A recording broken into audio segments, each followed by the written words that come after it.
বাংলা নববর্ষের দ্বিতীয় দিনে উত্তরবঙ্গের 3 বিধানসভা কেন্দ্রে জনসভা করলেন মুখ্যমন্ত্রী মমতা বন্দ্যোপাধ্যায়। ভোট যত এগিয়ে আসছে ততই প্রচারে ঝাঁজ বাড়াচ্ছেন নেত্রী। উত্তর থেকে দক্ষিণ, পূর্ব থেকে পশ্চিম দাপিয়ে বেড়াচ্ছেন তৃণমূল নেত্রী। প্রথমেই মাথাভাঙা বিধানসভা কেন্দ্রের প্রার্থী সাবলু বর্মনের সমর্থনে তৃণমূল সুপ্রিমো প্রথম জনসভা করেন। সেখান থেকে আলিপুরদুয়ার প্যারেড গ্রাউন্ডে পৌঁছন মমতা বন্দ্যোপাধ্যায়। তারপর তিনি সুমন কাঞ্জিলালের সমর্থনে জনসভা করেন। এরপর উদয়ন গুহর নেতৃত্বে দিনহাটার সংহতি ময়দানে জনসভা করেন তৃণমূল সুপ্রিমো মমতা বন্দ্যোপাধ্যায়। উত্তরবঙ্গের একাধিক জনসভা থেকে বিজেপিকে তোপ দাগেন মমতা বন্দ্যোপাধ্যায়। আমাদের এমপি আছেন আপনাদের ভোটে নির্বাচিত, আমার উদয় আছে, এখানে আছে উদয়ন গুহ আর সঙ্গীতা, আমাদের দুই প্রার্থী জোড়াফুলে ভোট দিয়ে দেখাবেন। কিন্তু বর্তমান কাশ্মীর আছে, আমি তাকে অভিনন্দন জানাই।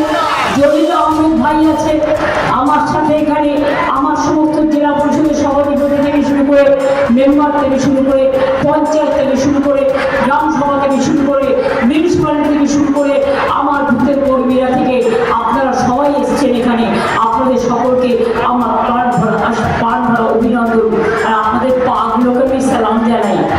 আপনাদের ক্ষমতা আছে, এতক্ষণ দাঁড়িয়ে আছে, কেউ রোদ্দুরে, কেউ স্টেডিয়ামে, কেউ বাড়ির ছাদে, কেউ রাস্তার মাঝে।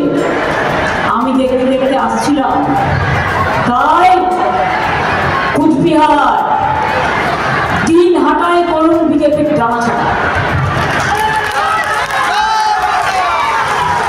বাংলায় তো ডানা ওদের ছাড়বই। গায়ের তুলে বলছে আমি জিতেंगे और কিছু করেंगे, জিতবে হেঁচু করবে। বাংলার মানুষকে চেনে না। বিজেপি রাজ্যে কুচবিহারের কত শ্রমিককে মেরে ফেলেছে, কত শ্রমিককে মেরেছে। বাংলা ভাষায় কথা বললে তুমি পেটাও, আর এখানে লজ্জা করে না। সেই বাংলায় দাঁড়িয়ে ভোট চাও, তোমার জায়গায় আমি হলে দড়ি কলসি নিয়ে জলে ডুবে মরতাম। আমাদের ভিডিও ভালো লাগলে লাইক ও শেয়ার করুন, কমেন্ট সেকশনে আপনাদের মতামত জানান। আরও ভিডিও পেতে আমাদের চ্যানেলটিকে সাবস্ক্রাইব করুন এবং প্রতি মুহূর্তে খবরের আপডেট পেতে প্রেস করুন বেল আইকন।